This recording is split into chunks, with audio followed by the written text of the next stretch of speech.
Hai semuanya, welcome back to my channel. Wanita Pintau, nama aku Isara Pang. Ya, jangan lupa like, subscribe my YouTube channel. Nah, kali ini gue akan yang namanya kayak mau cerita tentang masa-masa muda aku. Sebenarnya gue juga masih muda sih ya, habis ini umur kepala 3 gitu ya. Tapi masa-masa muda aku yang dulu tuh adalah tipikalnya bukan yang bahagia, seperti anak-anak remaja yang lainnya yang siap menikah, siap punya anak, siap mengabdi ke keluarga lain, lo punya suami atau istri kayak gitu ya.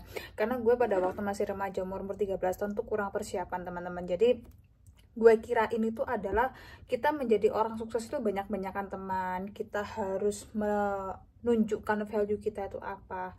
Kamu harus tahu ya, orang kaya dan orang bervalue itu ya personal ya. Dirinya sudah cukup kaya itu sudah personal, dirinya sendirilah yang ngebangun dirinya itu harus kaya raya, bukan untuk showing off atau validasi ke orang lain ya.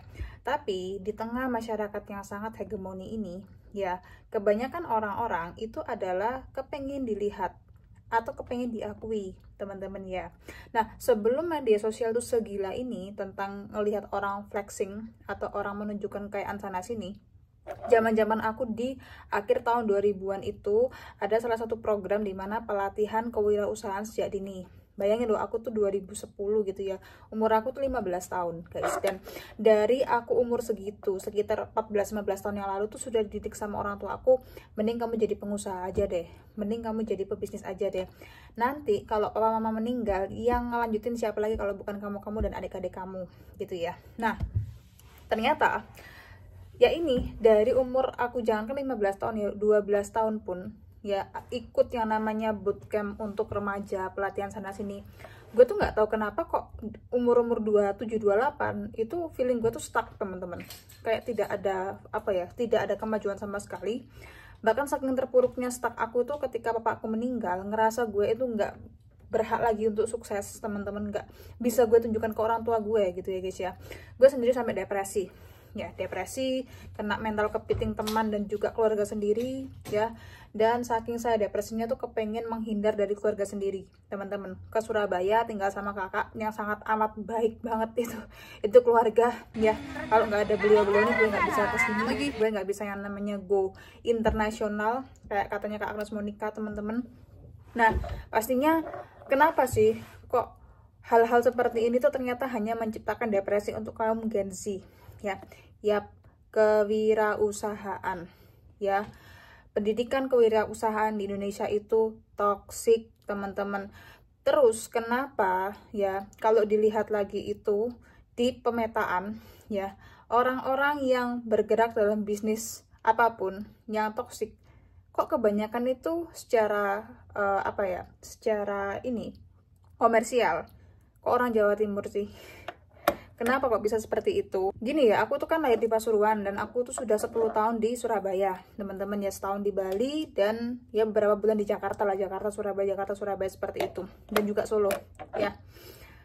Gue itu kalau melihat seluruh tempat di Indonesia ya, saya belum pernah keluar pulau kecuali ke Bali sama ke daerah-daerah kayak Lombok sama daerah kayak Makassar ya. Saya belum pernah ke Sumatera dan Kalimantan, saya belum pernah ke IKN ya guys ya. Kenapa kalau gue lihat itu orang Jawa Timur itu lebih banyak menggebu-gebu dalam soal bisnis, terutama anak-anak mudanya teman-teman ya. Terutama saya kan dulu sekolah kewirausahaan, sekolah kampus kewirausahaan termahal di Jawa Timur salah satunya ya, juga mungkin termahal di Indonesia gitu ya guys ya. Gue ngelihat ya, untuk teman-teman gue itu yang kepengen jadi pengusaha dan 10 tahun setelah 5 tahun 6 tahun setelah kita lulus ya, gue ngerasa mereka tuh sama kayak aku, sama-sama depresi, sama-sama bingung, sama-sama mereka juga yang punya keluarga, yang mereka orang tuanya itu dari keuangan yang kuat, alhamdulillah banget ya. Yang nggak kuat, yang bahkan orang tuanya kuat pun mereka dekat, mereka juga bingung harus mau kemana. Nah kan itu kasihan teman-teman ya. Nah, jangankan orang biasa ya guys ya, para artis-artis, misalnya kayak Jerome Pauline, kemudian mantan suaminya si Rahel Fenya, si Okin itu, dan masih banyak lainnya itu kena yang namanya skandal penipuan kewirausahaan atau bisnis seperti itu.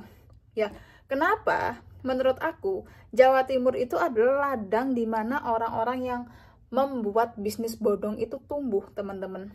ya. Kita nggak ngomongin masalah cryptocurrency, nggak ngomongin saham, kita ngomongin kewirausahaan. Misal lo pengen franchise yang namanya minuman kopi, ini ya guys ya, itu di Jawa Timur berkembang teman-teman, terus naik surplusnya itu banyak di akhir tahun 2000-an, bahkan ada yang bisa bikin perumahan dari usaha kopinya dia seperti itu. Nah, kenapa bisa seperti itu?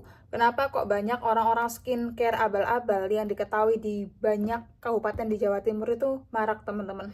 Jadi, beginilah cerita aku bagaimana surviving toxic leadership kewirausahaan di Jawa Timur.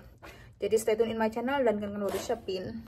Nah, kalian lagi ada yang namanya gembar-gembor gitu nggak sih, yang menimpa si Jerome Pauline, Okin gitu ya. Nah, bahkan Jerome Pauline tuh disindir di salah satu podcastnya seorang yang cukup terkenal, itu adalah, lu kan pintar matematika, kakak lu itu lulusan MIT, kok lu ketipu ya. Terus kemudian si Mas Okinnya itu dia bilang bahwa brand yang dia bangun sama mantan istrinya itu kok banyak sekali yang namanya perubahan data dan menggunakan Excel teman-teman. Ya, setahu aku perusahaan gede itu udah menggunakan yang namanya kayak aplikasi, bukan aplikasi sih, sistem yang mereka beli ya guys ya. Jadi Excel itu kan sebenarnya manual. Kalau sistem itu kan istilahnya yang inisialnya A itu ya guys ya, warna merah gitu ya. Itu kan juga nggak murah teman-teman, itu kan mahal ya. Nah, kok apa tuh namanya, kok jadi kayak gini ya gitu. Nah, orang yang menciptakan perusahaan-perusahaan yang franchise itu ya, aku mengetahui beliau ya itu sekitar 11-12 tahun yang lalu, 2013 waktu aku pertama kali masuk kuliah ya.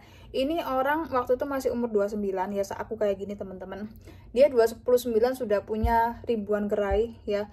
Gue 29 tahun itu masih yang namanya mencari ilmu lagi ya. Gue dulu tuh ngelihat beliau itu sosok yang wah, drop out dari kuliah, kemudian dia berusaha cari kerja sana sini, kemudian dia sama orang tuanya pada waktu liburan ke luar negeri melihat ada makanan yang unik nih gitu ya, diterapkan di Indonesia, akhirnya sangat sukses bersamaan dengan mantan istri beliau ya. Nah, aku ketemu orang ini tahun 2015 teman-teman, lewat teman aku ya, gratis dan nggak dipungut biaya, dan aku tuh cukup amazed juga saat itu bisa satu meja sama dia, dimentorin teman-teman ya. Satu meja kita makan-makan seperti itu ya, kita tuker kartu nama teman-teman. Nah, itu aku pun tuh kayak sangat ini ya, sangat happy waktu itu bertemu dengan beliau ya. Nah, sejak tahun 2017, 2 tahun yang lalu, gue sangat kaget ketika mantan istrinya itu gugat cerai ya. Alasannya itu adalah si orang ini itu berselengki teman-teman ya. Awalnya sih kayak ya, namanya juga perkara rumah tangga pasti juga ada ribut-ributnya, dan akhirnya bercerai, dan itu aku sayangkan sih ya guys ya. Nah, ternyata beberapa tahun kemudian ya, ini orang kasus teman-teman, kasus gitu ya, kasus untuk yang namanya bikin tambak udang ya. Kemudian kasusnya sih teh itu, teh sama ikan sapi sama influencer atau apa seperti itu. Nah, disitulah gue itu kayak ngerasain ini omongan mantan istrinya tuh bener gitu ya. Dan gue baru tahu ya, yang membuat si gerai makanan kuning hitam merah itu sukses ternyata melalui marketing branding istrinya teman-teman. Si laki-laki ini itu pinter banget persuade ya, flexing kepintaran dia itu di acara-acara seminar tuh pasti dia yang ngisi ya, pasti keinget, oh pasti dia ini owner makanan itu gitu ya guys ya. Artinya apa? Artinya para pengusaha-pengusaha yang di flexing mulai dari YouTube, mulai dari seminar, mulai dari tablet, bahkan sosial media tuh sumpah toxic guys. Gue sampai capek gitu ya lihat sosial media saat ini. Gue sampai nggak peduli lo itu seterkenal apa, tapi kalau produk lo busuk ya, sorry, lo tuh nggak bisa gue percaya lagi teman-teman ya. Nah, gue tuh kayak ngerasa bahwa ini itu udah makan korban banyak tapi nggak ada yang mau ngomong teman-teman ya gitu loh. Aku ketemu sama orang ini kan lewat perkumpulan anak-anak kuliah, which is kan platformnya itu kan bener ya. Gimana dengan kumpul di salah satu seminar atau kayak conference yang berbayar bahkan mahal? Secara kalian harus tahu, aku udah bayar 30 juta bersama mama aku di sebuah conference mahal teman-teman. Banyak banget penipu kayak dia ya. Dia penipu terkenal, tahu namanya jelek, dia mepet sama kayak pejabat-pejabat seperti itu, orang-orang terkenal, selebgram, untuk membersihkan nama dia.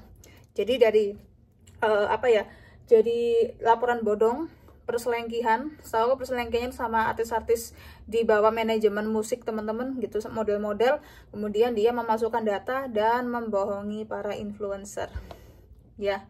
Jadi gue tuh kayak ngerasa bahwa memang kita itu seperti dikasih perfume di kita, di muka kita tuh wangi rasanya, tapi kita buta bahwa itu sangat berbahaya banget ya. Jadi mimpi gue ya, ketika pada waktu masih mungkin aku umur 25 tuh udah nggak minta duit orang tua lagi, maksudnya minta modal gitu ya guys ya. Ternyata gue masih minta persetujuan, modal tanda tangan, ini itu. Bikin bisnis itu susah teman-teman ya. Bahkan di umur 29 tahun ini gue ketemu sama profesor dari Taiwan, cara menghitung yang namanya skema waktu untuk mempersiapkan sebuah kue atau sebuah produk gitu ya guys ya. Itu juga ada cost-nya teman-teman ya. Makanya bisnis itu tidak melulu marketing. Bisnis itu bukan berarti kalau kamu pintar jualan berarti kamu itu akan menjadi orang yang enak. Hey, jualan kadang-kadang juga bisa menjadi jebakan teman-teman ya. Nah, ini adalah salah satu contoh di mana orang Indonesia itu sangat suka yang namanya berpikir tidak analitis ya. Di Taiwan beda lagi, ayo bisnis yuk gitu ya. Mereka tuh akan ngitung teman-teman, bukan terinspirasi sama misalnya kayak si Elon Musk gitu ya. Misalnya terinspirasi kayak si siapa, Nvidia itu ya. Gak kayak gitu teman-teman di Taiwan, gak berdasarkan persepsi iklan, tapi dari hitungan. Disinilah seminar-seminar Indonesia 100% gak akan yang namanya ngomongin 100%, 90% itu hitung-hitung, 70% aja mereka tuh nggak akan ngomong. Mereka tuh akan ngomong, ini lo sukses, ini lo orang ini kita bawa juga depan, cerita dia bisa bikin berapa puluh macam franchise yang sukses gitu-gitu ya guys ya. Nah, itu adalah sebagian kecil orang-orang yang terkenal aja kena tipu ya.